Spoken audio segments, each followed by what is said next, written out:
estrogen yang tinggi, trend dia adalah juga risiko kanser yang menyelinap. Anda seolah-olah menghantar surat jemputan untuk kanser.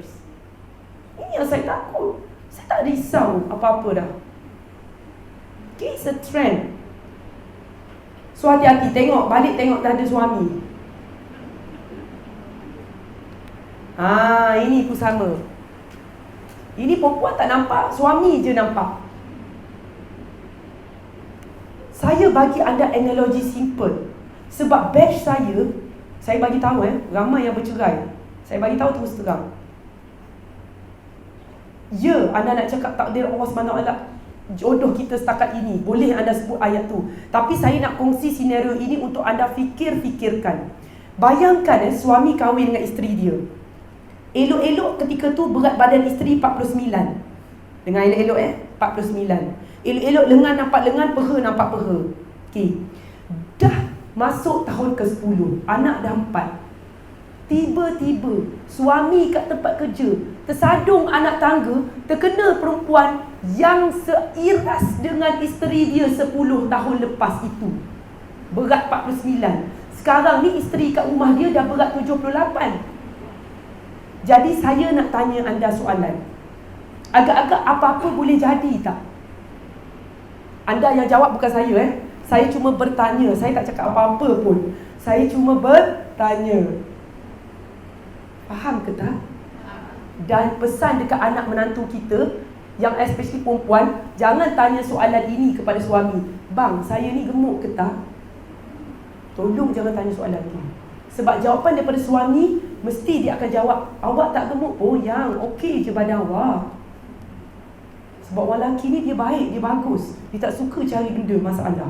Dia dah tahu dah kalau dia cakap je, awak ni dah gemuk lah. Dia dah tahu dah, dia yang akan merana. Dia dah tahu dah, dia yang akan menanggung segala macam masalah. Sebab apa? Isteri dia akan melanggar pintu, pergi cari penyelesaian dan keluar makin gemuk atau parah. Last-last yang susah siapa? Suami dia. Baik suami cakap tak gemuk. Jadi daripada awal lagi pesan dekat anak-anak, jangan tanya soalan itu. Settle masalah, saya cakap. Sebab apa? Sebab Allah SWT jadikan lelaki dia dirangsang oleh penglihatan. Ini Allah yang buat. Saintis yang kaji sahkan. Saya tukang sampai. Boleh faham? Tak percaya tanya lelaki. Betul ke tak? Lelaki dirangsang oleh mata, betul ke?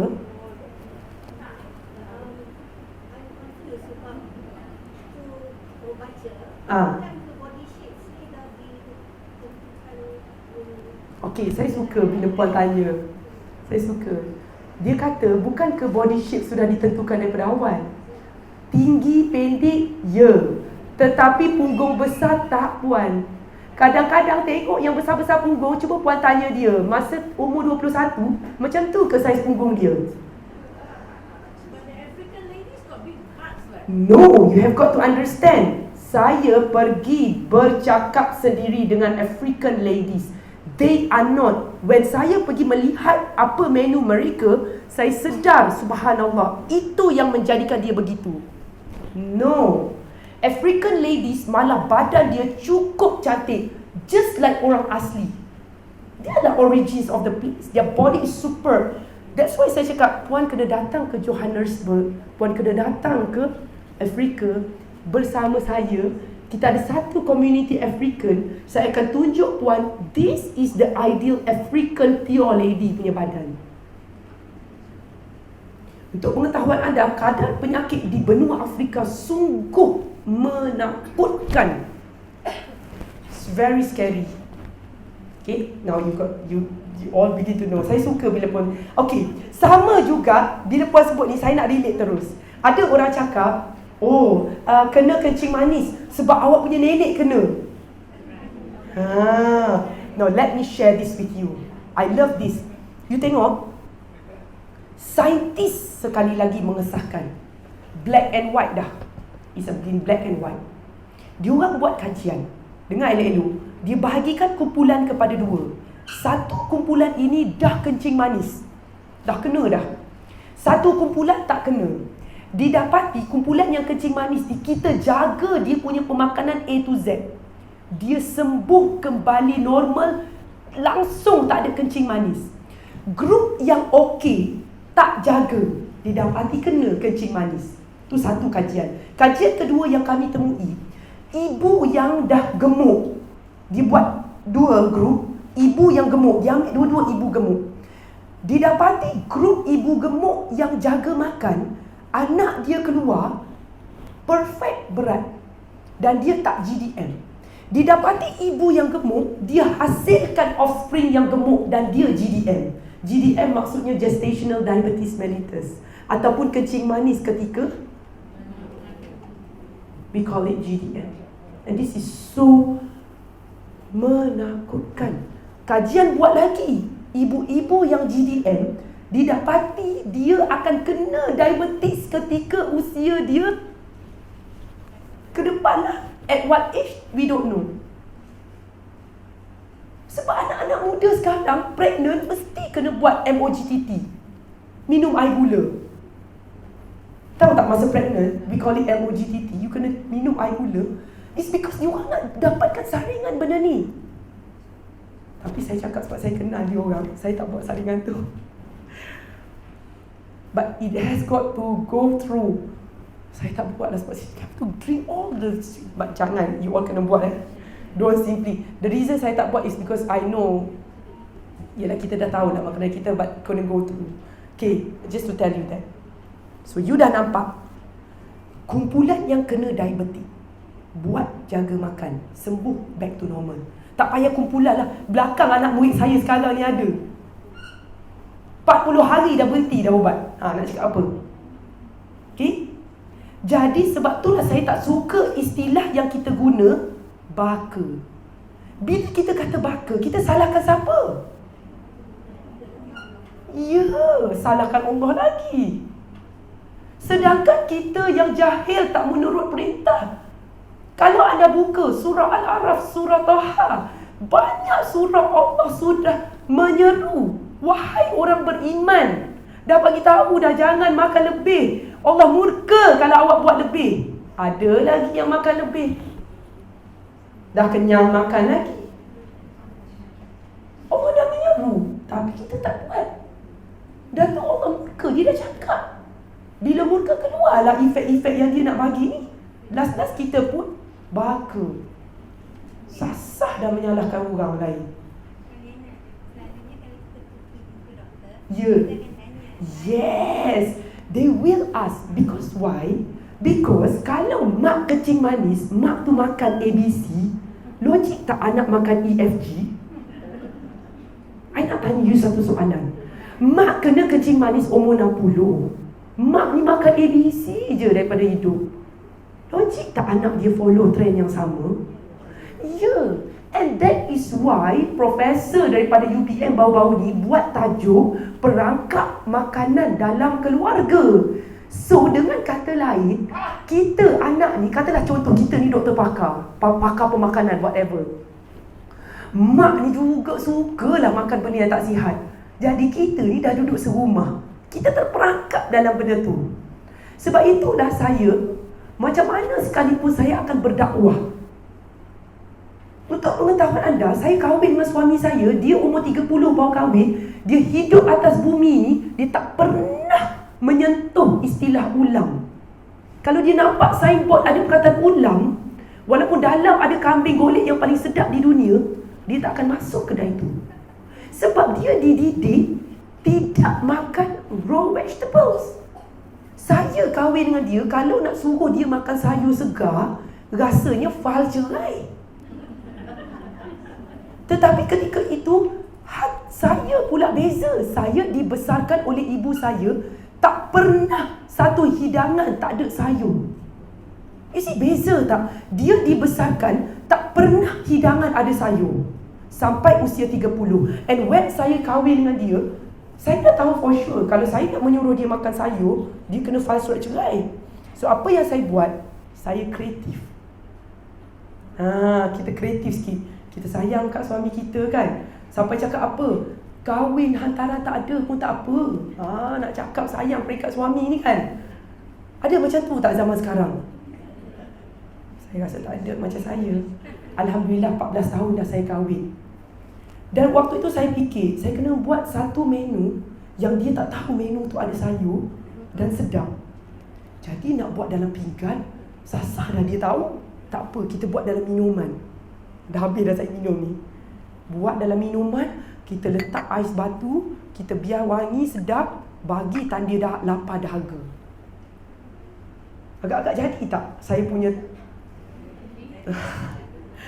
Memang jadi. Dan Alhamdulillah hari ini, ya, saya cakap nikmat yang saya dapat ni tak boleh nak cerita kat orang. Kadang saya cerita kat sahabat-sahabat saya kata, yang dah kahwin 10 tahun, 12 tahun, 20 tahun ni, anda rasa baru kahwin bulan lepas. Agak-agak best tak macam tu? Best lah. Sebab ini, kita emosi, ya, berat badan, tak ada masalah sakit, tenaga, semua ni dia akan bagus. So insya-Allah rumah tangga kita, walaupun kita dah kahwin lama pun, kita rasa macam baru kahwin minggu lepas. Cakap kat suami, nanti balik ni rasa macam baru kahwin minggu lepas, insya-Allah. Okay. So anda mulai nampak istilah baka itu sebenarnya betul, hanya doktor yang tanya, because they want to know for sure what's going on in your house. Betul tak? And apa yang termaktub dalam dia punya kajian lah. Tapi memang betul. Especially yang hisap rokok, it's the same thing. Apa yang anda buat dalam badan, dia akan berlaku sel mutasi. You know, apa yang anda makan, makanan ini dia akan membentuk jin bahan baka. Dia akan membentuk program bahan baka yang baru. It has that ability. Tetapi the good news is that Allah Maha Besar. Dia jadikan bahan baka ini yang dah kena penyakit boleh recover balik dengan pemakanan. Ini semua kuasa Allah SWT. Faham ke? Okay, now you got me. Okay, bawa bertenang. Jangan sibuk nak salin petua lagi. Saya ulang banyak kali. Saya tahu anda sibuk nak salin petua. Petuanya benda basic je saya cakap dah. Pantang je, jaga je. Jangan duk makan sangat benda manis. Back to the same petua. Kalau saya cakap ni anda nak balik sebab dah tahu dah petua, betul tak? Tapi benda-benda ni tahu ke tak? That's why saya rasa banyak masa kita sepatutnya spend sini ke spend dekat petua? Spend sini. Ini hari ni saya nak cerita. Now kita kena faham, kenapa kita mudah ngantuk, kenapa kita mudah lapar, kenapa kita mudah emosi kalau doktor suruh pantang makan. Rasa nak marah, kan? Especially suami kena gaul. Sekali isteri ni sedih, kena buat makanan yang tak ada dah favourite dia. Tak boleh buat dah kacang, tak boleh buat dah daging. Betul tak? Itu yang suami pergi cari isteri baru buat makanan yang dia suka. Sedangkan dia tak tahu isteri ni lah sayang kat dia, nak buat makanan kat dia, tak kena penyakit kan. Tapi bawa bertenang, sabar. Ini kita nak cerita lagi. So saya kena lukis dekat sini. I think I've got to remove this because it will distract. Okay? Tadi kita cerita tentang bentuk badan. Betul tak? Did we tell about bentuk badan dan bentuk muka? Okey, sekarang pegang perut masing-masing. Ada nampak keluar tak perut? Keluar, banyak ke keluar sikit? Petanda dia cukup senang. Okey, tak ada tali inci ya? Ada siapa-siapa ada tali inci tak dekat sini? Atau tali? Atau whatever tali? Ada nampak macam ada tali kat sini. Mungkin siapa-siapa boleh bagi saya tali. Nanti saya nak tunjuk. Cari tali kat saya dulu. Ada tali, mai sini. Tali, mai sini nak cerita. Tali mai. Ada tali inci Wah, siapa punya tu? Okey, terima kasih. Ni Fairuz ni dia dietitian, master nanti boleh rujuk dia. Tali ni, nak cerita. Okey, mai seorang kat depan. Okey, what? Yes. Siapa yang nak apa ya? Ataupun ustazah kita Okay, you come. Okay. Now, ini saya nak bagi contoh je. Tinggi puan ingat tak berapa? 100 cm. Bagus. Dia ingat tinggi dia. Saya suka orang macam ni. 151. So, kita tengok kat tali ni. Dia 150. Nampak? So, okay lah. Kita kata So, kita akan buat tali ni jadi 2. Buat tali ni jadi 2.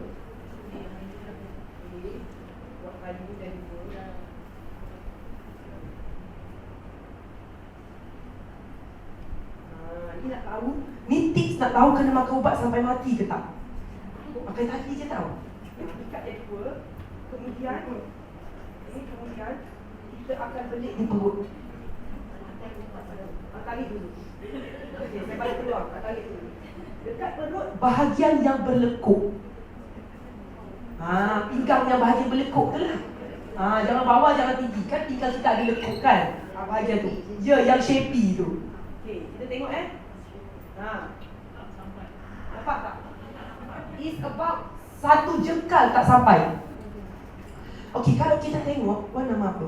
Adibah. Okey, Wan Adibah kita ni, kalau kita tengok logik, dia gemuk tak? Obes tak dia?